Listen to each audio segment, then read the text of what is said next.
Hi friends, Chandy அம்முக்குட்டி சேனலுக்கு நான் உங்களை வெல்கம் பண்ணுறேன். இன்றைக்கி எங்கள் பாட்டி வீட்டில் நிறைய நான்வெஜ்லாம் எடுத்துருக்காங்க. அதெல்லாம் என்னென்ன இருக்குன்னு பார்க்கலாம் வாங்க. இது வந்து காடை முட்டைலாம் பாதி பேர் சாப்பிட்ருப்பீங்க. இது வந்து காடை கோழி. இதை வந்து நாங்கள் சிக்கன் 65 வாங்க எடுத்துகிட்டு வந்துருக்கோம்.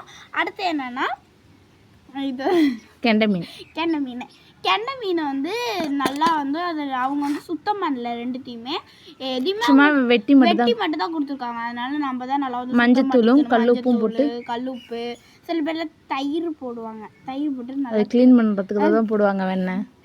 அது வந்து போட்டிருக்குவாங்க. அடுத்து பாருங்க, இது வந்து நண்டு வந்து முட்டை வச்சுருக்குது பாருங்கள் ஃப்ரெண்ட்ஸ். எவ்வளோ முட்டை வச்சுருக்கு பாருங்களேன். கலர்லலாம் வந்து எங்களுக்கு இது என்ன நண்டுன்னு தெரிஞ்சா மறக்காம கமெண்ட் பாக்ஸில் கமெண்ட் பண்ணுங்க, சொல்லிட்டு போயிருங்க. அது குட்டி எறும்புலாம் வர ஆரம்பிச்சிருச்சு ஃப்ரெண்ட்ஸ். Thank you friends. இந்த வீடியோ பிடிச்சிருந்தா லைக் பண்ணுங்கள், ஷேர் பண்ணுங்கள், மறக்காமல் கமெண்ட் பண்ணுங்கள், மறக்காமல் பெல் பட்டனை கிளிக் பண்ணிட்டு போயிருங்க. பாய்.